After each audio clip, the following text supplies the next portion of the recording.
नमस्कार दोस्तों, स्वागत है आपका हमारे YouTube चैनल जीके ट्रैकर पे। देखिए फ्रेंड्स, आज की इस वीडियो में हम बात करेंगे जो हमारी एक सीरीज़ है Uttarakhand GK topic wise series, जिसमें हम पूरे उत्तराखंड जीके को टॉपिक वाइज एमसीक्यू के रूप में यहाँ पे कवर कर रहे हैं। इसमें हमने अभी तक उत्तराखंड के विभिन्न टॉपिक्स को एमसीक्यू के रूप में कवर किया है। ये सीरीज़ हमारी टॉपिक वाइज चली है, बिल्कुल सीरियल वाइज हमने इनको कवर किया है, जिसमें हमने उत्तराखंड की हिस्ट्री, उत्तराखंड का भूगोल, उत्तराखंड के वन, यहाँ के वन्य जीव अभयारण्य, नदी तंत्र, ताल, ग्लेशियर, इन सब के हमने टॉपिक वाइज एमसीक्यूज को कवर किया है। अगर आपने इस सीरीज के प्रीवियस पार्ट्स को नहीं देखा है, आप उनको प्लेलिस्ट में जाके देख सकते हैं। इसमें हमारा जो टॉपिक चल रहा है अभी वो उत्तराखंड जिला परिचय चल रहा था, जिसमें हमने अभी तक 11 जिलों को कवर कर लिया है। आज के वीडियो में हम टिहरी गढ़वाल से रिलेटेड इंपॉर्टेंट एमसीक्यूज को यहाँ पे कवर करेंगे, और ना सिर्फ इन एमसीक्यूज को यहाँ पर सॉल्व करेंगे, इनसे रिलेटेड जो आपके एक्स्ट्रा फैक्ट होंगे उनको भी हम यहाँ पे साथ साथ में रिवाइज करते हुए चलेंगे, जिससे आपकी प्रैक्टिस और आपका रिवीजन साथ साथ में हो जाएगा। तो चलिए दोस्तों, आज के वीडियो को शुरू करते हैं। आज का हमारा पहला प्रश्न है, टिहरी की स्थापना कब की गई थी? देखिए, टिहरी रियासत की स्थापना यहाँ पर पूछी जा रही है और इसका सही आंसर है 1815। जब अंग्रेजों ने यहाँ से गोरखाओं को हटाया, उसके बाद उन्होंने सुदर्शन शाह से मुआवजे के तौर पर पैसे मांगे। सुदर्शन शाह के पास जब पैसे नहीं थे तो उन्होंने आधा गढ़वाल राज्य अपने अधिकार में ले लिया और बाकी का आधा सुदर्शन शाह को दे दिया, जहां पर सुदर्शन शाह ने टिहरी रियासत की स्थापना करी। तो टिहरी की स्थापना कब हुई? 1815 में टिहरी की स्थापना होती है। अगर आपसे डेट के साथ पूछा जाए तो आप बताएंगे 28 दिसंबर 1815 को टिहरी रियासत की स्थापना सुदर्शन शाह के द्वारा करी गई थी। ठीक है, सुदर्शन शाह ने इसे अपनी राजधानी बनाया था।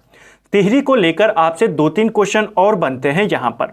देखिए, टिहरी रियासत 1815 में बन गई।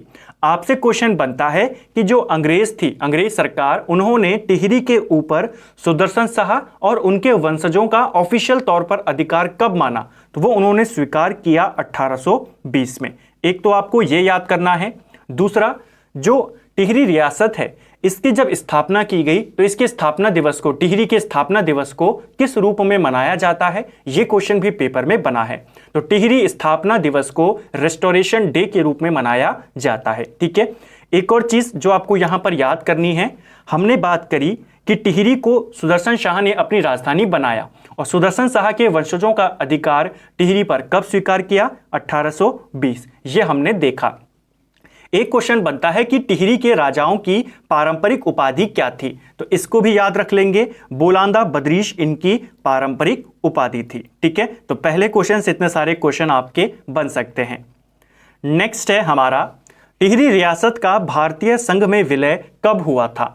ऊपर टिहरी की स्थापना हुई है, यहाँ पर टिहरी रियासत का भारतीय संघ में विलय हुआ है। या हम इसको इस तरीके से भी आपसे पूछा जा सकता है कि टिहरी का जिले के रूप में गठन कब किया गया?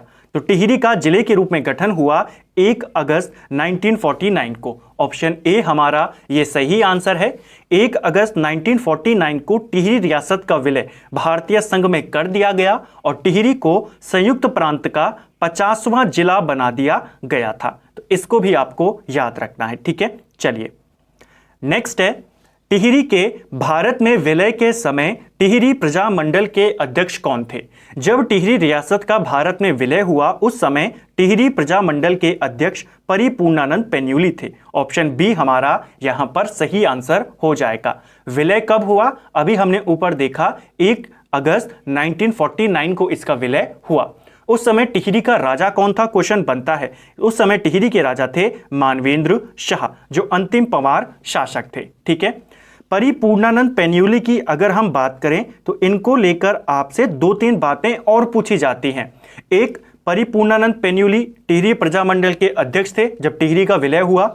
दूसरा, जो विलय पत्र था उसके ऊपर हस्ताक्षर करने वाले 3 व्यक्तियों में एक व्यक्ति परिपूर्णानंद पेन्युली थे। ठीक है, दूसरे व्यक्ति जाहिर सी बात है मानवेंद्र शाह रहे होंगे और तीसरे व्यक्ति के बारे में उल्लेख नहीं मिलता है, लेकिन जहां तक लगता है चांसेस हैं वो भारत के गवर्नर जनरल उस समय रहे होंगे। ठीक है, तो परिपूर्णानंद पेन्युली विलय पत्र पर इनके भी हस्ताक्षर हैं उन 3 लोगों में से। ठीक है, दूसरी बात, इनकी कुछ इंपॉर्टेंट रचनाएं हैं परिपूर्णानंद पेन्युली की। इनकी एक किताब है जिसका नाम है संसद और संसदीय प्रक्रिया। ये किताब किसकी है? डायरेक्ट पेपर में पूछी जाती है, परिपूर्णानंद पेन्युली। एक किताब इनकी और है नेपाल का पुनर्जागरण। ये किताब भी किसकी है? परिपूर्णानंद पेन्युली की। एक और किताब है इनकी जिसका नाम है राज्य और जन आंदोलन। तो ये 3 किताबें आपको इनके नाम के साथ याद करनी है। मानवेंद्र शाह टिहरी से, जब टिहरी का विलय हो गया उसके बाद कमलेंदुमती यहां से सांसद बनी पहली, उसके बाद मानवेंद्र शाह यहां से सांसद बने। वो लगातार यहां से सांसद चुनते जा रहे थे, लेकिन मानवेंद्र शाह को किसने हराया? अगर आपसे ये क्वेश्चन बनता है 1977 के इलेक्शंस में, परिपूर्णानंद पेन्युली ने। ठीक है, मानवेंद्र शाह को इन्होंने पराजित किया था। तो ये भी आपको याद करना है। चलिए नेक्स्ट है हमारा, पुरानी टिहरी को अन्य किन नामों से जाना जाता था?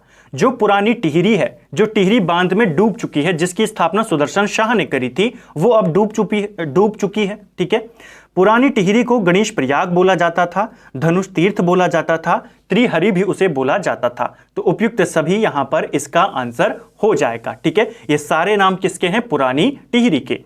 अगर एक क्वेश्चन आपसे पूछा जाए कि टिहरी का सबसे पहला उल्लेख हमें किस पुराण में मिलता है या किस ग्रंथ में मिलता है, तो टिहरी का पहला जो हमें उल्लेख मिलता है वो स्कंद पुराण में मिलता है। ठीक है, इसको आपको याद करना है। ठीक है, टिहरी के ये अन्य नाम है।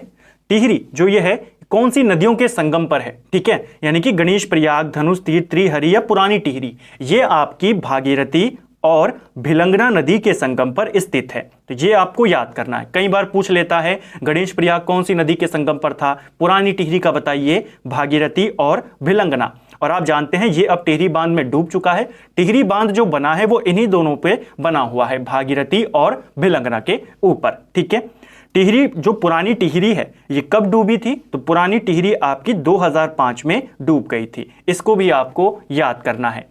पहले के समय में टिहरी को क्या बोला जाता था? तो पहले के समय में टिहरी को धुनारों की बस्ती बोला जाता था। ये नाम भी आपको याद करना है, पूछा जा सकता है। ठीक है, ये नाम तो याद करने ही हैं, साथ में ये भी आपको याद करना है। ठीक है, चलिए नेक्स्ट है, टिहरी की कौन सी विधानसभा सीट अनुसूचित जाति के लिए आरक्षित है?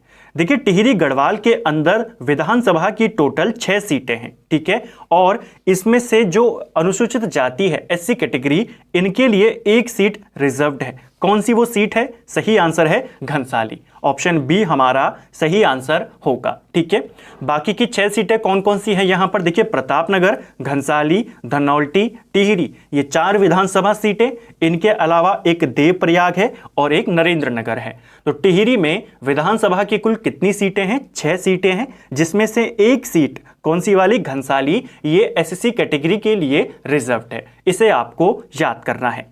अगर आपसे पूछा जाए टिहरी के अंदर तहसील की संख्या कितनी है, तो टिहरी में आपकी जो तहसील हैं इनकी संख्या है 12। और ब्लॉक्स की अगर हम बात करते हैं तो टिहरी के अंदर आपके 9 ब्लॉक्स हैं। ठीक है, वेबसाइट में जो इसकी ऑफिशियल वेबसाइट है टिहरी गढ़वाल की, वहां पर ब्लॉक्स की संख्या 9 है। जो BS नेगी जी की बुक है वहां पर ब्लॉक्स की संख्या 10 है। तो आपको पहला रेफरेंस 9 को देना है। ठीक है, चलिए नेक्स्ट है हमारा, राज्य में सर्वाधिक बंजर भूमि किस जनपद में है? तो सबसे ज्यादा बंजर भूमि वाला जिला है हमारा टिहरी गढ़वाल। ऑप्शन डी हमारा सही आंसर होगा। और अगर आपसे पूछा जाए कि सर्वाधिक झाड़ियां किस जनपद में हैं, तो सबसे ज्यादा झाड़ियों वाला जनपद भी टिहरी गढ़वाल है। ठीक है, ये दोनों याद करने हैं, इंपॉर्टेंट है। नेक्स्ट है हमारा, टिहरी का पहला भूमि बंदोबस्त कब किया गया था? देखिए, टिहरी रियासत का जो पहला भूमि बंदोबस्त था ये आपके 1823 में किया गया था। ऑप्शन सी हमारा सही आंसर होगा। ये पहला भूमि बंदोबस्त किसके शासन काल में किया गया? तो सुदर्शन शाह के काल में टिहरी का पहला भूमि बंदोबस्त हुआ था। बहुत इंपॉर्टेंट ये क्वेश्चन है। अगर हम बात करें टिहरी रियासत के अंदर कुल कितने भूमि बंदोबस्त हुए, तो टिहरी में आपके टोटल 5 भूमि बंदोबस्त यहां पर हुए थे। कितने हुए थे? 5। पहला वाला 1823 में हुआ सुदर्शन शाह के काल में। दूसरा भूमि बंदोबस्त हुआ जो वो 1860 में हुआ, किसके काल में? भवानी शाह के काल में। ठीक है, तीसरा भूमि बंदोबस्त आपके 1873 में हुआ, प्रताप शाह के काल में। चौथा भूमि बंदोबस्त 1903 में हुआ नरेंद्र शाह के कीर्ति शाह के काल में, और जो पांचवा था अंतिम वाला ये 1924 में हुआ नरेंद्र शाह के काल में। पहला वाला सुदर्शन, दूसरा वाला आपके भवानी शाह, तीसरा वाला प्रताप शाह, चौथे वाले आपके कीर्ति शाह और पंचम आपके नरेंद्र शाह। ये पूछे जाते हैं, आपको इनको याद करना है। ठीक है, चलिए नेक्स्ट है स्वामी रामतीर्थ किसके शासन काल में टिहरी में आए थे। देखिए स्वामी रामतीर्थ इन्होंने जो भिलंगना नदी थी उसके ऊपर इन्होंने समाधि ली थी, इसीलिए जो टिहरी जलाशय है, टिहरी बांध का जो जलाशय है उसका आधिकारिक नाम अगर आपसे पूछा जाता है तो वो स्वामी रामतीर्थ सागर है। ठीक है, क्वेश्चन बना है आपसे कि स्वामी रामतीर्थ उत्तराखंड में किसके शासन काल में आए थे। ये आए थे उत्तराखंड में 1902 में। ठीक है, और 1902 में किसका शासन है, कीर्ति शाह का शासन है। ऑप्शन सी हमारा राइट आंसर होगा। जब ये 1902 में यहां पर आए, कीर्ति शाह ने इनका काफी सम्मान करा। उसके बाद इनको जो एक धर्म सभा आयोजित की गई थी जापान में, तो धर्म सभा में भाग लेने के लिए जापान इनको भेजा गया कीर्ति शाह के द्वारा। ठीक है, इन्होंने भिलंगना नदी पर समाधि कब ली थी, तो 1906 में इन्होंने भिलंगना नदी पर समाधि ले ली थी। आए थे 1902 में, समाधि 1906 में। ठीक है, कीर्ति शाह के काल में। नेक्स्ट है हमारा टिहरी उच्च न्यायालय की स्थापना किसके द्वारा करी गई थी। देखिए जो टिहरी हाईकोर्ट है, ये क्वेश्चन पेपर में पूछा गया है कि टिहरी के अंदर हाईकोर्ट की स्थापना किसने करी थी, तो ये करी थी नरेंद्र शाह ने। क्योंकि हम जानते हैं टिहरी हाईकोर्ट कब बना था, 1938 में, और उस समय शासक कौन है, नरेंद्र शाह। ये जो हाईकोर्ट बना था उच्च न्यायालय, इसका पहला चीफ जस्टिस किसको बनाया गया था, तो बैरिस्टर मुकुंदी लाल को पहला यहां पर चीफ जस्टिस बनाया गया था। इसे भी आपको याद रखना है। टिहरी हाईकोर्ट के पहले मुख्य न्यायाधीश कौन थे, बैरिस्टर मुकुंदी लाल। ठीक है, नेक्स्ट है टिहरी का कौन सा शासक अंग्रेजों की सहायता से गद्दी पर बैठा था। देखिए टिहरी का कौन सा राजा था जो अंग्रेजों की मदद से गद्दी पर बैठा। राइट आंसर है अगर हम यहां पर बात करें ऑप्शन डी भवानी शाह। अंग्रेजों के हस्तक्षेप के बाद इनको गद्दी पर बैठाया गया था। देखिए जब सुदर्शन शाह की मृत्यु हो जाती है, सुदर्शन शाह की मृत्यु के बाद थोड़े से समय के लिए जो इनका एक चचेरा भाई था शेर शाह, ये गद्दी पर बैठ जाता है। ठीक है, या सौतेला भाई जो था इनका, वो गद्दी पर बैठ जाता है। इसको जनता नहीं चाहती थी कि ये गद्दी पर बैठें, तब उसके बाद हस्तक्षेप करते हैं अंग्रेज। अंग्रेजों की तरफ से कौन आता है, हेनरी रैमजे, और रैमजे से गद्दी से हटाकर इनको गद्दी पर बैठा देते हैं। तो कौन सा शासक जो अंग्रेजों की मदद से गद्दी पर बैठा, तो वो है भवानी शाह। इसे आपको याद करना है। ठीक है, एक और क्वेश्चन बनता है, अगर हमने अंग्रेजों की बात करी है, क्वेश्चन पूछा जाता है कि टिहरी के अंदर अंग्रेजी शिक्षा की शुरुआत किसने करी थी। यह क्वेश्चन भी बहुत बार पूछा गया है। टिहरी में अंग्रेजी शिक्षा की शुरुआत प्रताप शाह ने करी थी, इसको भी याद रखना है। ठीक है, योजना आयोग के द्वारा टिहरी बांध को मंजूरी कब दी गई थी। देखिए योजना आयोग ने टिहरी बांध के निर्माण को मंजूरी किस वर्ष में दी थी, यह पूछा गया है। 1972 में दी थी। ऑप्शन बी हमारा यहां पे सही आंसर हो जाएगा। 1972 में इन्होंने दे दी थी। योजना आयोग ने मंजूरी दी 72 में। टिहरी बांध का काम कब शुरू हुआ, काम शुरू हुआ 1978 से। ठीक है, कौन कर रहा था काम, यूपी का सिंचाई विभाग। काम काफी धीमी गति से चल रहा था, तो उसके बाद टीएचडीसी का गठन होता है। कब होता है टीएचडीसी का गठन, 12 जुलाई 1988 में। ठीक है, काम शुरू हो गया 78 में। टीएचडीसी का गठन होता है 12 जुलाई 1988 में, और फरवरी 1989 में टीएचडीसी को टिहरी बांध का काम सौंप दिया जाता है। इसे भी आपको याद करना है, ये कुछ इंपॉर्टेंट वर्ष हैं। ठीक है, नेक्स्ट है 1978 में गठित टिहरी बांध विरोधी समिति के अध्यक्ष कौन थे। पहला क्वेश्चन आपका ये बन गया कि जो टिहरी बांध विरोधी समिति थी ये कब बनी, ये 1978 में बनी। उसी वर्ष में बनी जब टिहरी बांध का काम शुरू किया गया। तो काफी आसान है याद करना। ठीक है, इसके अध्यक्ष कौन बने थे, ये पेपर में पूछा जाता है। राइट आंसर है विद्यासागर नौटियाल। ऑप्शन ए हमारा राइट आंसर यहां पर हो जाएगा। ठीक है, जो बांध विरोधी समिति बनी थी इसके अध्यक्ष विद्यासागर नौटियाल को बनाया गया था। कमलेंदुमती शाह की अगर हम बात करते हैं तो टिहरी बांध के खिलाफ सबसे पहले आवाज किसने उठाई थी, तो वो कमलेंदुमती शाह ने उठाई थी। ठीक है, सुंदरलाल बहुगुणा की बात करें तो सुंदरलाल बहुगुणा ने 1991 में 76 दिनों तक यहां पर धरना दिया, जिसकी वजह से काम यहां पर रोका पड़ा था। ठीक है, तो क्वेश्चन बनता है कि सुदर्शन शाह ने कितने दिनों तक यहां पर धरना दिया था, तो आपको याद करना है 1991 में 76 दिनों तक उन्होंने यहां पर धरना दिया था और काम को रोके रखा था। ठीक है, एक व्यक्ति और हैं टिहरी बांध के विरोध को लेकर जिनका नाम आपसे पूछा जाता है, उनका नाम है वीरेंद्र सकलानी। ठीक है, इन्होंने क्या किया था, देखिए वीरेंद्र सकलानी ने 1979 में सुप्रीम कोर्ट के अंदर इस बांध के विरोध में एक याचिका डाली थी। ये तीनों का याद करना है।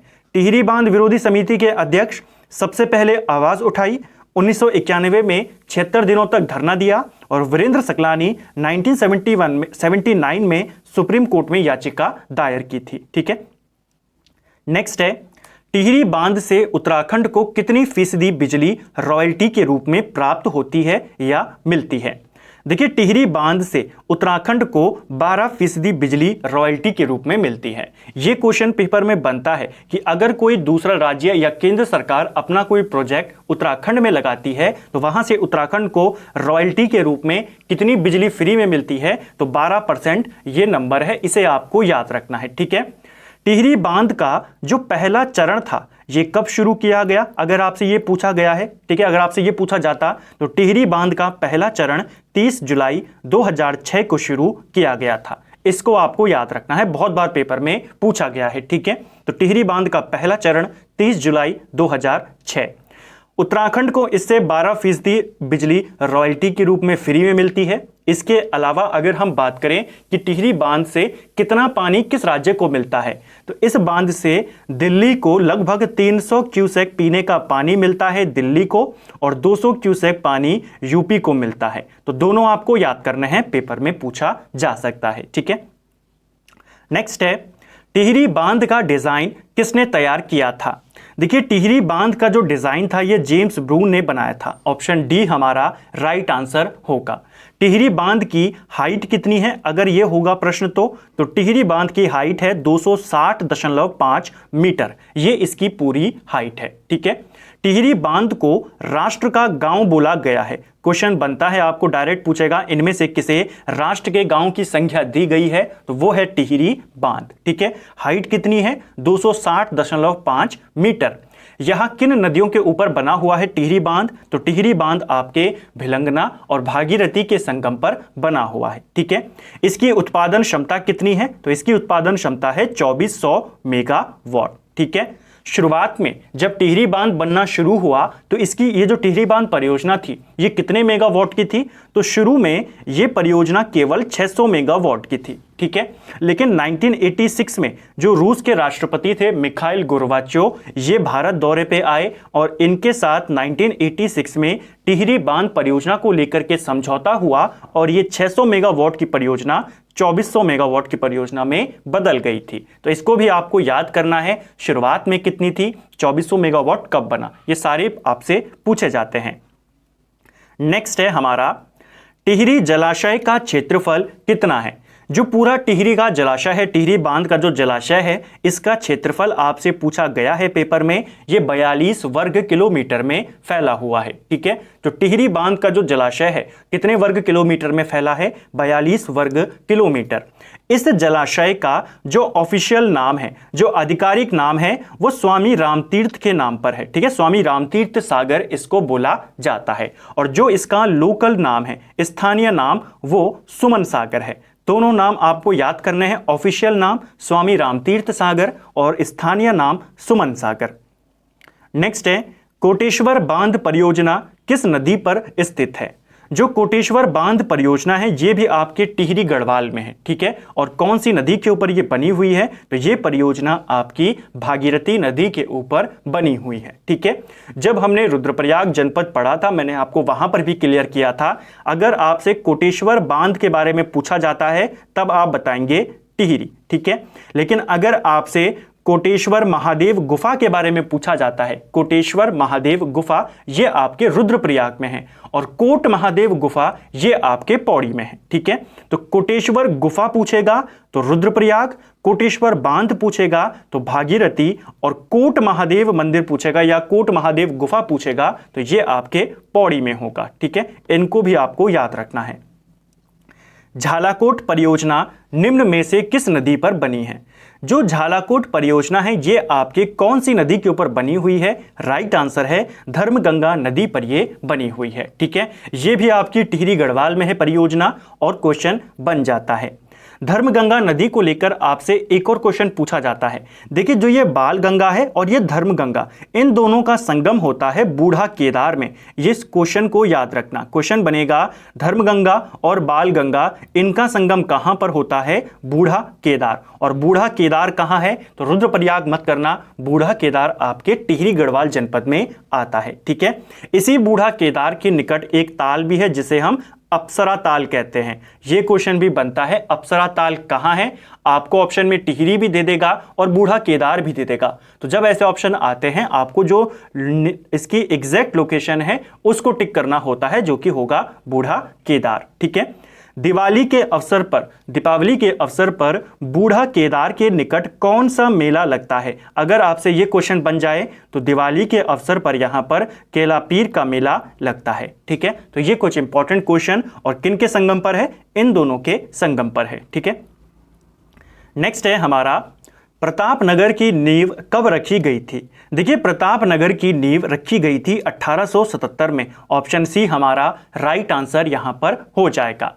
क्वेश्चन बनता है प्रतापनगर का पुराना नाम क्या था? तो प्रतापनगर का पुराना नाम था डांग धार। ठीक है, डांग धार था, डांग नगर नहीं।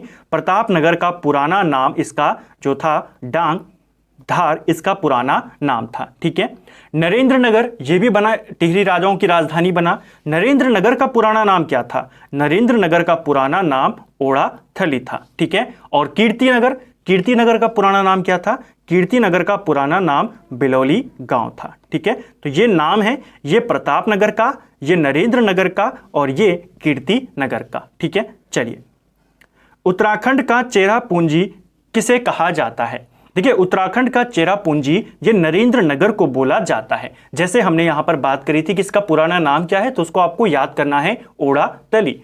नरेंद्र नगर को उत्तराखंड का चेरापूंजी कहते हैं। नरेंद्र नगर की स्थापना 1921 में हुई और 1925 में इसे टिहरी रियासत की राजधानी के तौर पर स्थापित या इसको बनाया गया था।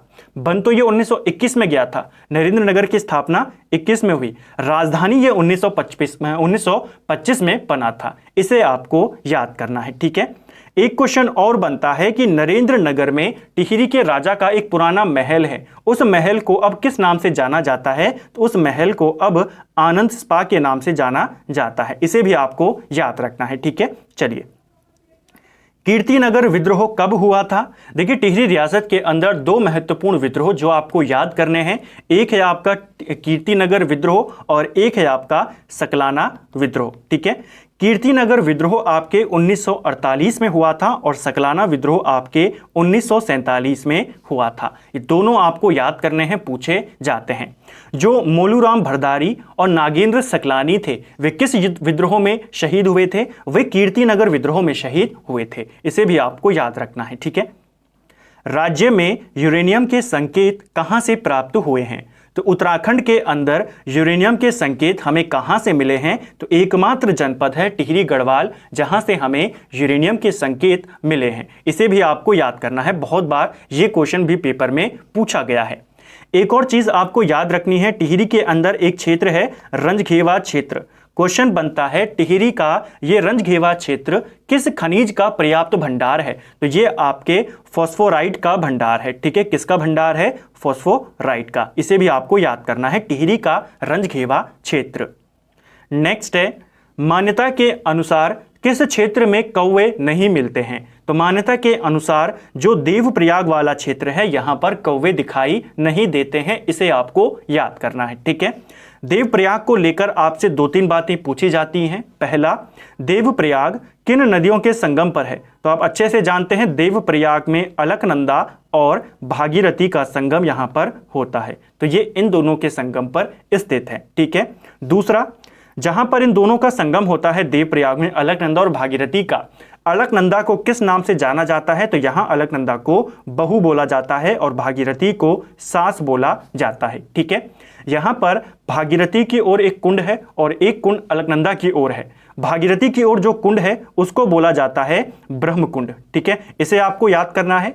और जो कुंड अलकनंदा की ओर है उसे यहां पर क्या बोला जाता है? उसे वशिष्ठ कुंड बोला जाता है। ये दोनों याद रखना है, पूछे पेपर में जाते हैं। ठीक है। चलिए, एक और चीज आपको देवप्रयाग को लेकर याद रखना है, भगवान श्री राम ने अपने अंतिम समय में देवप्रयाग में ही तप उन्होंने किया था। ठीक है।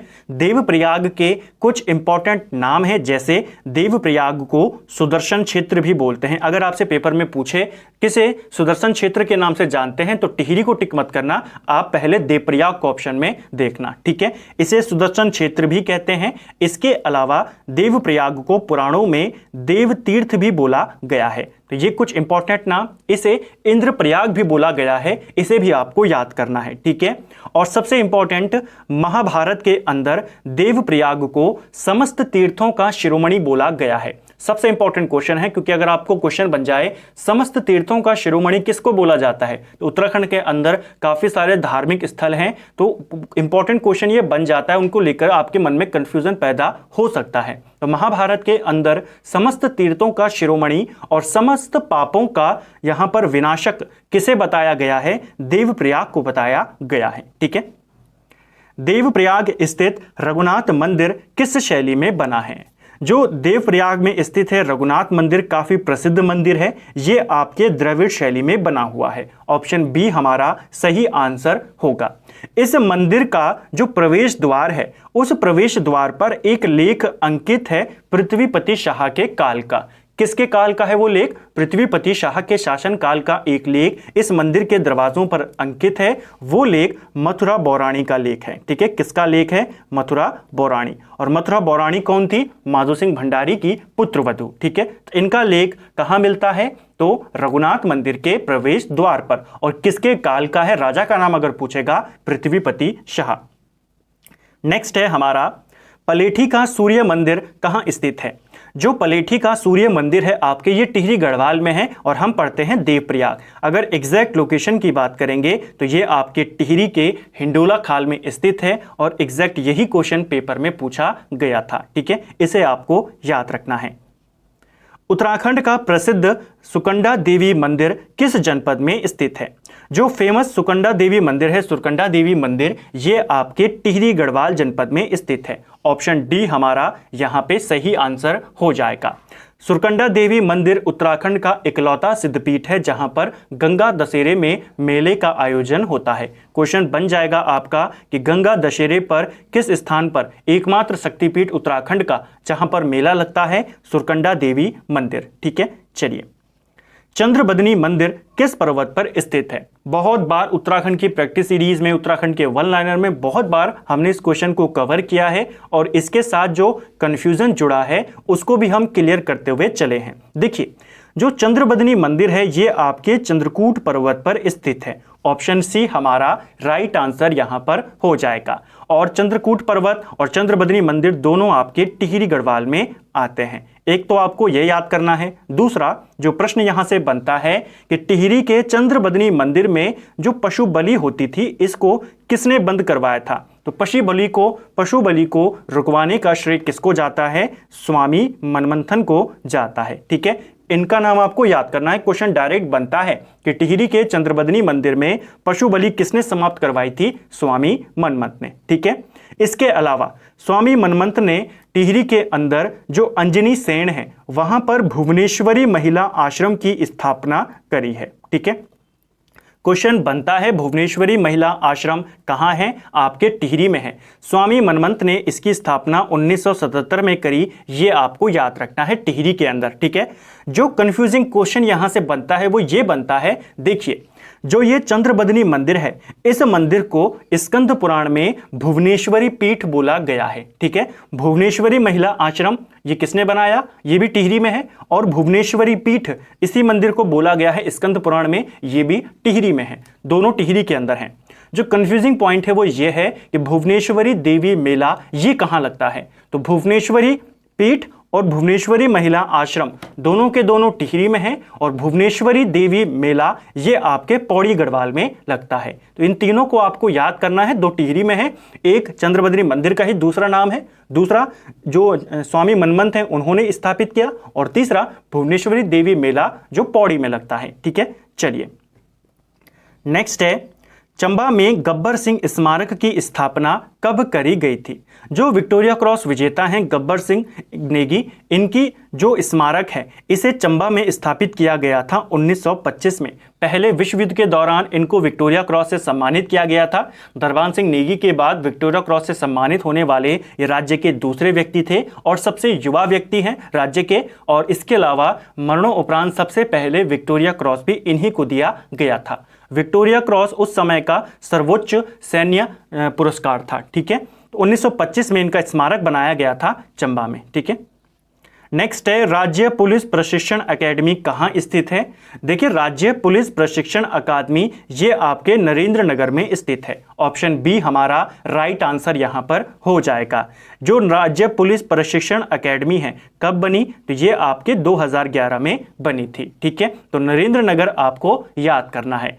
पुलिस को लेकर कुछ इंपॉर्टेंट तथ्य जो अभी तक पेपर में पूछे गए हैं, जिनके बारे में एक आपसे पूछा गया था, अल्मोड़ा थाना कब बना। ठीक है, तो अल्मोड़ा थाने की स्थापना 1837 में होती है। ठीक है, अल्मोड़ा जेल कब बनी, अल्मोड़ा जेल 1816 में बनी थी। ये दोनों आपको याद करने। ठीक है, अल्मोड़ा थाना 1837, ठीक है, अल्मोड़ा जेल ये आपकी 1816 में बनी। इसके अलावा पौड़ी जेल आपसे पूछी जाती है, पौड़ी जेल 1821 में बनी, और नैनीताल का थाना ये भी पेपर में पूछा गया है, तो नैनीताल का थाना आपके 1843 में बना। ये कुछ इंपॉर्टेंट पुलिस से संबंधित फैक्ट जो अभी तक पेपर में पूछे जा चुके हैं।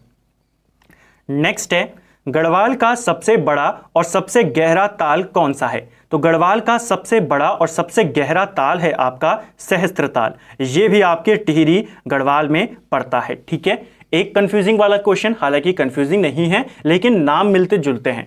सहस्त्र ताल पूछेगा तो टिहरी गढ़वाल, और सहस्त्रधारा जलप्रपात पूछेगा तो देहरादून। ठीक है, नेक्स्ट है हमारा, किस ताल को भाई बहन का ताल भी कहा जाता है।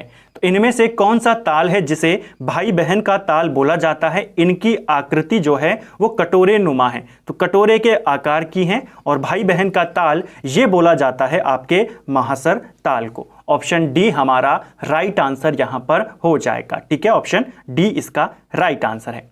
मंसूर ताल की बात करें तो ये आपके राजहंस के लिए प्रसिद्ध है। राजहंस इस ताल के निकट देखने को मिलते हैं। क्वेश्चन बनता है, राज्य में किस ताल के निकट राजहंस देखने को मिलते हैं। मंसूर ताल।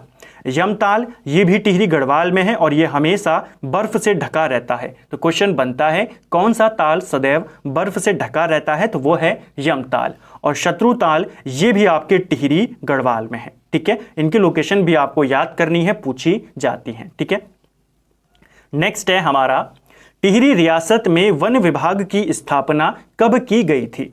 देखिए टिहरी रियासत के अंदर वन विभाग ये बनाया गया था 1885 में। ऑप्शन डी हमारा राइट आंसर होगा। अगर आपसे पूछा जाता है कुमाऊं में वन विभाग कब बना और गढ़वाल में कब बना, तो इनको भी आपको याद रखना है। ठीक है, कुमाऊं वन विभाग आपके 1868 में बना था और गढ़वाल का वन विभाग आपके 1869 में बना, और टिहरी रियासत के अंदर वन विभाग 1885 में बना। ये तीनों वर्ष आपको याद करने हैं, तीनों के वन विभाग आपसे पूछे जाते हैं। ठीक है, एक और चीज, ये वाली बात तो हमने क्लियर कर दी कि तीनों वन विभाग आपको याद करने हैं। दूसरी बात, वन विभाग की बात करेगा 1885। ऊपर हमने पढ़ा कि टिहरी रियासत में पहला भूमि बंदोबस्त कब हुआ था, 1823 में। अगर आपसे पूछा जाए टिहरी रियासत का पहला वन बंदोबस्त कब हुआ था, तो टिहरी रियासत का पहला वन बंदोबस्त 1897 में हुआ था। इसको भी आपको याद रखना है, ठीक है। भूमि बंदोबस्त 1823, वन बंदोबस्त 1897। जैसे उत्तराखंड का पहला वन बंदोबस्त कब हुआ था, उत्तराखंड का पहला वन बंदोबस्त 1861 में हुआ था, ठीक है। अगर हम राज्य का पहले की बात करें तो हेनरी रैमजे के काल में पहला वन बंदोबस्त किया गया था। टिहरी का पूछेगा तो टिहरी का आपको 1897 याद रखना है। वन विभाग 1885 याद रखना है, ठीक है। टिहरी के किस व्यक्ति को वृक्ष मानव के नाम से भी जाना जाता है, तो कई बार कवर कर चुके हैं। वृक्ष मानव किसको बोला जाता है, तो विश्वेश्वर दत्त सकलानी को बोला जाता है, ठीक है। इनका संबंध टिहरी से है। नेक्स्ट है, सुंदरलाल बहुगुणा को पद्म विभूषण से कब सम्मानित किया गया था। देखिए, सुंदरलाल बहुगुणा इनको पद्म विभूषण ये दिया गया था सन 2009 में। 1981 में इनको पद्मश्री भी दे रहे थे, लेकिन इन्होंने लेने से मना कर दिया था। तो 2009 में इनको डायरेक्ट क्या दिया गया, भारत का दूसरा सर्वोच्च नागरिक पुरस्कार। पहला कौन है, आप सभी जानते हैं, भारत रत्न। दूसरे पे पद्म विभूषण आता है, जो इनको 2009 में मिला था। सुंदरलाल बहुगुणा का संबंध भी टिहरी गढ़वाल से है। 1927 में टिहरी के मरोड़ा ग्राम में इनका जन्म हुआ था, ठीक है। किस वर्ष रवाई परगने को टिहरी में शामिल किया गया था। देखिए, रवाई परगना काफ़ी इंपॉर्टेंट है, जहां पर आगे चलकर हम पढ़ेंगे कि रवाई कांड भी होता है, जिसे हम तिलाड़ी कांड भी कहते हैं। तो इसे टिहरी में शामिल किया गया था। ये जो रवाई परगना है, इसे 1824 में टिहरी के अंदर शामिल किया गया था, ठीक है। एक तो आपको ये क्वेश्चन याद करना है, पूछा जाता है। जो रवाई आंदोलन चला टिहरी के अंदर, वो क्यों चला था, किसके खिलाफ चला था। देखिए, 1930 के समय नए वन कानून आए, और जिसमें यह कहा गया था कि अगर सरकार चाहे या राजा चाहें तो वो ग्रामीणों की जो भूमि है उनको भी वन भूमि घोषित कर सकते हैं, ठीक है। कई सारे लोगों की ऐसे में जमीन चली गई, तो वन अधिकारों की मांग को लेकर वन अधिकारों की वो मांग कर रहे थे, जिसके लिए फिर रवाई आंदोलन चला। तो क्वेश्चन बनता है, रवाई आंदोलन किसके खिलाफ था, तो नए वन कानून के विरोध में था और वन अधिकारों की मांग में था, ठीक है। दूसरा क्वेश्चन बनता है, जो रवाई कांड हुआ, ठीक है, ये कब हुआ था। रवाई कांड यहीं पर हुआ, जिसे हम तिलाड़ी कांड भी कहते हैं, क्योंकि तिलाड़ी नाम के मैदान में हुआ। ये घटना आपकी 30 मई 1930 में घटी थी, ठीक है। एक तो आपको ये याद रखना है। शामिल कब हुआ टिहरी में परगना, 1824 में। रवाई कांड या तिलाड़ी कांड ये आपके 30 मई 1930 को हुआ, जिसे उत्तराखंड का जलियांवाला बाग भी बोला जाता है। यहाँ पर गोलियां चक्रधर जुयाल ने चलवा दी थी, जो कि दीवान था टिहरी नरेश का, और इसीलिए चक्रधर जुयाल को उत्तराखंड का जनरल डायर भी बोला जाता है। तो इनको भी आपको याद रखना है, पूछा जाता है, ठीक है। टिहरी में आधुनिक किसान आंदोलन का जनक किसे माना जाता है। टिहरी के अंदर आधुनिक किसान आंदोलन का जनक गोपाल सिंह राणा को माना जाता है। ऑप्शन सी हमारा राइट आंसर होगा। पौड़ी और देवप्रयाग को पुल के माध्यम से कब जोड़ा गया था, तो पौड़ी और देवप्रयाग को पुल के माध्यम से सन 2001 में जोड़ा गया था। ऑप्शन बी हमारा राइट आंसर यहां पर हो जाएगा, ठीक है। नेक्स्ट है हमारा, टिहरी प्रजामंडल की स्थापना किस स्थान पर हुई थी। देखिए, टिहरी प्रजामंडल, ठीक है, ये आपकी कब बनी थी, 1939 में 23 जनवरी को, ठीक है। इसके बारे में हमने ऊपर बात करी थी कि जब भारत में विलय हुआ था टिहरी रियासत का, तो कौन था इसका अध्यक्ष, परिपूर्णानंद पेन्युली। इसका गठन 23 जनवरी 1939 में होता है। महत्वपूर्ण योगदान श्रीदेव सुमन का था यहाँ पर, और इसकी जो महत्वपूर्ण मांग थी, टिहरी प्रजामंडल क्या मांग कर रहा था, वो राजतंत्र को खत्म करना चाहता था और प्रजातंत्र की वो मांग कर रहा था। तो ये क्वेश्चन पेपर में बन सकता है कि टिहरी राज्य प्रजामंडल या टिहरी राज्य आंदोलन की प्रमुख मांग क्या थी, तो इनकी मांग थी प्रजातंत्र, ठीक है। इसकी स्थापना 1939 में देहरादून में होती है। ऑप्शन डी इसका राइट आंसर यहां पर हो जाएगा, इसे आपको याद रखना है। श्रीदेव सुमन को गढ़वाल का अभिमन्यु किसने कहा था। देखिए, श्रीदेव सुमन को गढ़वाल का अभिमन्यु ये कहा था डॉक्टर भक्तदर्शन ने। ऑप्शन बी हमारा इसका राइट आंसर हो जाएगा, ठीक है। श्रीदेव सुमन को लेकर आपसे ढेर सारे क्वेश्चन पूछे जाते हैं। हमने कुछ दिन पहले भी इनके बारे में बात करी थी। इनका जन्म 1916 में हुआ था। 25 मई 1916 को इनका जन्म हुआ। टिहरी के जौल गांव में इनका जन्म हुआ था। इनकी पत्नी का नाम पेपर में पूछा गया है। इनकी पत्नी का नाम था विनय लक्ष्मी। ठीक है, ये पेपर में पूछा गया है। ये विनय लक्ष्मी देवप्रयाग से 2 बार विधायक बनी थी, इसीलिए इनका नाम पूछा गया था। ठीक है, क्योंकि विधायक बनने वाली ये राज्य की प्रथम महिला थी। इनका नाम आपको याद करना है। ठीक है, श्रीदेव सुमन का जो ऐतिहासिक अनशन था वो कब शुरू हुआ, उसको लेकर क्वेश्चन बनता है। तो अनशन की शुरुआत 3 मई 1944 को हुई।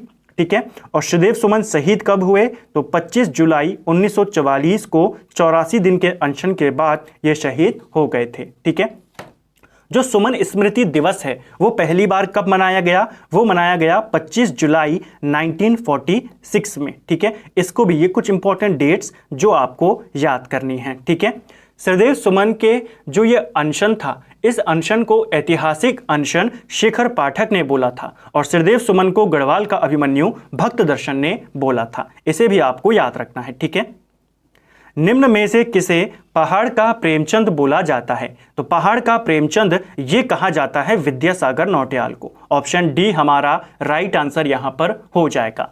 विद्यासागर नौटियाल की कुछ इंपॉर्टेंट रचनाएं हैं, जैसे यमुना के बागी बेटे, भीम अकेला, उत्तर बयां है, टिहरी की कहानियां, सूरज सबका है, मोहन गाता जाएगा। ये सारी रचनाएं किसकी हैं, विद्यासागर नौटियाल, जिनको पहाड़ का प्रेमचंद बोलते हैं। ठीक है, जो आखिरी रचना मैंने आपको बताई मोहन गाता जाएगा, वो इनकी आत्मकथा है, उसको भी आपको याद रखना है। ठीक है, नेक्स्ट है, टिहरी रियासत में पहली बार जनगणना कब करी गई थी, तो टिहरी रियासत में पहली बार जनगणना 1921 में हुई थी। ठीक है, ऑप्शन सी हमारा राइट आंसर होगा।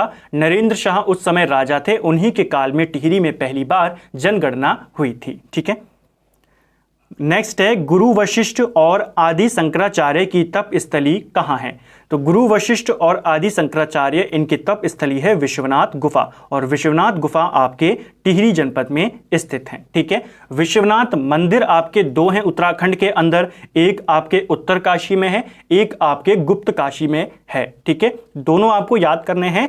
जो आपका विश्वनाथ गुफा है ये टिहरी गढ़वाल में स्थित है, इसको भी आपको याद करना है। ठीक है, अगर हम गुरु वशिष्ठ की बात करें तो उत्तराखंड में टिहरी के अंदर वशिष्ठ गुफा, वशिष्ठ कुंड, वशिष्ठ आश्रम भी है। ये तीनों किसके ऊपर हैं, ये तीनों के तीनों विशुंग पर्वत पर हैं या विसोम पर्वत पर हैं। कहीं पर विशुंग लिखा है, कहीं पर विसोम लिखा है, एक ही बात है। ठीक है, चलिए, टिहरी में गढ़वाल बाल सभा की स्थापना कब करी गई थी, देखिए टिहरी के अंदर बाल सभा की स्थापना ये करी गई थी 1935 में। ऑप्शन बी हमारा राइट आंसर होगा। किसके द्वारा करी गई थी, तो स्वामी सत्यदेव के द्वारा टिहरी में बाल सभा की स्थापना करी गई थी। ये क्वेश्चन हाल ही में पेपर में पूछा गया था कि बाल सभा टिहरी में कब बनी, 1935। किसने बनाई, स्वामी सत्यदेव, और कहीं कहीं पर स्वामी सत्यनारायण रतूड़ी। दोनों नाम आपको याद करना है। शॉर्ट नेम अगर देगा तो स्वामी सत्यदेव देगा, पूरा नाम देगा तो स्वामी सत्यनारायण रतूड़ी देगा। ठीक है, ये बनी थी 1935 के अंदर। टिहरी में 1934 में एक और यहाँ पर सोसाइटी का गठन होता है, टिहरी रेड क्रॉस सोसाइटी। तो इसको भी आपको याद करना है। टिहरी रेड क्रॉस सोसाइटी की स्थापना कब करी गई, 1934 में। नेक्स्ट है, टिहरी में चला ढांढक आंदोलन किससे संबंधित था, तो देखिए टिहरी रियासत में चला ढांढक आंदोलन, इसका संबंध मजदूरों से था। ऑप्शन सी हमारा राइट आंसर यहां पर हो जाएगा। नेक्स्ट है, 1994 में टिहरी के भिलंगना क्षेत्र में रक्षा सूत्र आंदोलन किसने चलाया था। देखिए रक्षा सूत्र आंदोलन कहां चला था, टिहरी में। एग्जैक्ट लोकेशन टिहरी के भिलंगना क्षेत्र में, और कब चला था, 1994 में। तो क्वेश्चन में ही आपके इतने सारे प्रश्न हो गए, और ये चलाया था सुरेश भाई के द्वारा। Option B. निम्न में से कौन सी मंगलेश डबराल की रचना है, तो मंगलेश डबराल की रचना कौन सी है, इनमें से आपने बताना है। तो राइट आंसर है उपयुक्त सभी। लेखक की रोटी, हम जो देखते हैं, कवि का अकेलापन, ये सारी रचनाएं किसकी हैं, मंगलेश डबराल की। ठीक है, टिहरी रियासत में घंटाघर का निर्माण कब किया गया था, तो टिहरी के अंदर घंटाघर का निर्माण 1897 में किया गया था, और किसके द्वारा करवाया गया था, तो कीर्ति शाह के द्वारा इसका निर्माण करवाया गया था। कहा जा रहा था कि उस समय जो इंग्लैंड की रानी है वो भारत आ रही थी, उन्होंने यहाँ भी आना था, तो उनके ही सम्मान में इनके द्वारा टिहरी के अंदर घंटाघर का निर्माण करवाया गया था। ठीक है। टिहरी रियासत में पौनी टूटा किस प्रकार का कर था? तो ये क्वेश्चन एक प्रीवियस ईयर क्वेश्चन है, पेपर में पूछा गया प्रश्न है। टिहरी रियासत में पौनी टूटा एक प्रकार का आयात निर्यात कर था, यानी इंपोर्ट एक्सपोर्ट टैक्स था। टिहरी जिले का रंजघेवा क्षेत्र किस खनिज का भंडार है? तो ऊपर मैं आपको बता चुका हूं, फोस्फोराइट का भंडार है। लीलाधर जगूड़ी को किस वर्ष साहित्य अकादमी पुरस्कार से सम्मानित किया गया था? लीलाधर जगूड़ी, इनका संबंध भी टिहरी गढ़वाल से है और इनको साहित्य अकादमी पुरस्कार 1997 में दिया गया था। ऑप्शन सी हमारा यहाँ पे सही आंसर हो जाएगा। ठीक है। इनकी किस रचना के लिए इनको यह अवार्ड मिला था? इनकी एक रचना है जिसका नाम है अनुभव के आकाश में चंद्रमा। ठीक है, या अनुभव के आकाश में चांद। ठीक है, तो इस रचना के लिए इनको 1997 में साहित्य अकादमी पुरस्कार मिला। जो लीलाधर जगूड़ी हैं, इनको व्यास सम्मान भी मिल चुका है। व्यास सम्मान इनको 2018 में मिला। इनकी किस रचना के लिए? तो इनकी एक रचना है जितने लोग उतने प्रेम। ये रचना भी किसकी है? लीलाधर जगूड़ी, जिसके लिए इनको व्यास सम्मान 2018 में दिया गया। ठीक है। अगर हम इनकी अन्य रचनाओं की बात करें तो जैसे महाकाव्य के बिना, ये किसकी रचना है? लीलाधर जगूड़ी। बची हुई पृथ्वी, घबराए हुए शब्द, रात अब भी मौजूद है, भय भी शक्ति देता है, इस यात्रा में नाटक जारी है, ये सारी रचनाएं किसकी हैं? लीलाधर जगूड़ी की। ठीक है। 2004 में इनको पद्मश्री से भी सम्मानित किया गया था। इनको भी आपको याद करना है। ठीक है। नेक्स्ट है, जौराई फूलों की घाटी कहाँ स्थित है? तो जौराई फूलों की घाटी आपके टिहरी गढ़वाल में स्थित है। ऑप्शन बी हमारा राइट आंसर यहां पर हो जाएगा। ठीक है। चलिए, जौराई बुग्याल भी पूछेगा तो वो भी आपका टिहरी गढ़वाल है। देवप्रयाग में हिमालय नक्षत्र वैधशाला की स्थापना कब करी गई थी? जो हिमालय नक्षत्र वैधशाला है ये आपके देवप्रयाग में है और इसकी स्थापना 1946 में चक्रधर जोशी के द्वारा करी गई थी। किसने करी थी इसकी स्थापना? चक्रधर जोशी ने 1946 में। ठीक है। टिहरी में शेमियार नाट्य क्लब की स्थापना कब करी गई थी? जो शेमियार नाट्य क्लब है टिहरी के अंदर स्थापित है और इसकी स्थापना 1917 में भवानी दत्त उनियाल के द्वारा करी गई थी। ठीक है, इनको भी आपको याद रखना है। किसने करी थी? भवानी दत्त उनियाल, 1917। नेक्स्ट है हमारा, तारादत्त गेरोला ने कुमाऊं परिषद के किस अधिवेशन की अध्यक्षता करी थी? देखिए, तारादत्त गेरोला, इनका संबंध भी टिहरी गढ़वाल से था और इनसे काफ़ी सारे प्रश्न आपसे पूछे जाते हैं। पहला प्रश्न तो यही है कि इन्होंने कुमाऊं परिषद के कौन से अधिवेशन की अध्यक्षता करी थी? राइट आंसर है हल्द्वानी अधिवेशन। ऑप्शन बी हमारा राइट आंसर होगा। कुमाऊं परिषद का हल्द्वानी अधिवेशन 1918 में हुआ था, जिसकी अध्यक्षता तारादत्त गेरोला ने करी थी। यह जो अधिवेशन था हल्द्वानी वाला, ये कुमाऊं परिषद का दूसरा अधिवेशन था। तो कौन से वाले की करी? दूसरे वाले की। और कौन सा था, कहां पर हुआ? 1918 में हल्द्वानी में इसका आयोजन किया गया। ठीक है। कुमाऊं परिषद को लेकर भी आपके प्रश्न बनते हैं, जल्दी से उनको देख लेते हैं। 1916 में गठन हुआ था। 17 में पहला अधिवेशन अल्मोड़ा में, अध्यक्ष थे जयदत्त जोशी। दूसरा अधिवेशन हल्द्वानी में 1918 में, अध्यक्ष थे यहां पर तारादत्त गेरोला। तीसरा अधिवेशन हुआ इसका 1919 के अंदर, जो कि कोटद्वार में हुआ, अध्यक्ष थे बद्रीदत्त जोशी। चौथा अधिवेशन 1920 काशीपुर, हरगोविंद पंत अध्यक्ष थे।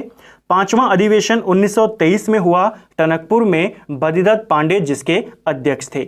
इसके बाद छठा अधिवेशन 1926 में हुआ, ये अधिवेशन अल्मोड़ा में हुआ, बैरिस्टर मुकुंदी लाल इसके अध्यक्ष थे। और यहीं पर इसी वर्ष 1926 में कुमाऊं परिषद का विलय कांग्रेस में कर दिया जाता है। ठीक है, इनको आपको याद रखना है। वापस तारादत्त गेरोला पे आते हैं, इनको लेकर भी 2-3 प्रश्न हैं। देखिए, तारादत्त गेरोला ने 1901 में एक सभा का गठन किया था जिसका नाम है गढ़वाल हितकारिणी सभा। तो क्वेश्चन बनता है, गढ़वाल हितकारिणी सभा की स्थापना किसने करी थी? तारादत्त गेरोला। कब करी थी? 1901। ठीक है। इनकी एक प्रसिद्ध किताब है जो पेपर में पूछी गई थी, जिसका नाम है सदई। तो सदई पुस्तक ये किसकी है? तारादत्त गेरोला की है। 1921 में ये आई थी। और एक और किताब है इनकी जो हो सकता है पूछ ली जाए, selected land revenue decision of Kumaon, ये किताब किसकी है? सिलेक्टेड जो आपका land revenue decision of Kumaon, ये किताब भी तारादत्त गैरोला की है। तो ये कुछ इंपॉर्टेंट फैक्ट्स तारादत्त गैरोला को लेकर आपको याद रखने हैं, ठीक है। तो फ्रेंड्स, ये था हमारा Uttarakhand GK topic wise series हमने यहाँ पे कवर कर रहे थे, और आज हमने यहाँ पर टिहरी जिले से रिलेटेड पूरे जो इंपॉर्टेंट क्वेश्चंस थे उनको यहाँ पर कवर किया। उम्मीद करता हूँ आपका पूरा टिहरी जिला यहाँ पर अच्छे से रिवाइज हो गया होगा। अगर आपको ये वीडियो पसंद आया है, वीडियो को लाइक करें। वीडियो आपको कैसा लगा कमेंट करके हमको ज़रूर बताएं। आपके कितने क्वेश्चन यहाँ पर सही रहे आउट ऑफ 53, वो भी हमको ज़रूर बताएं। अब आपका केवल एक जिला बचा है देहरादून, उसे भी हम जल्द कवर कर जाएंगे। उसके बाद ये उत्तराखंड MCQ वाली सीरीज़ को हम आगे लेकर चलेंगे और पूरे उत्तराखंड के जीके को इसी प्रकार टॉपिक वाइज हम यहाँ पे कवर करेंगे। उम्मीद करता हूँ वीडियो आपको पसंद आई होगी। Thank you friends.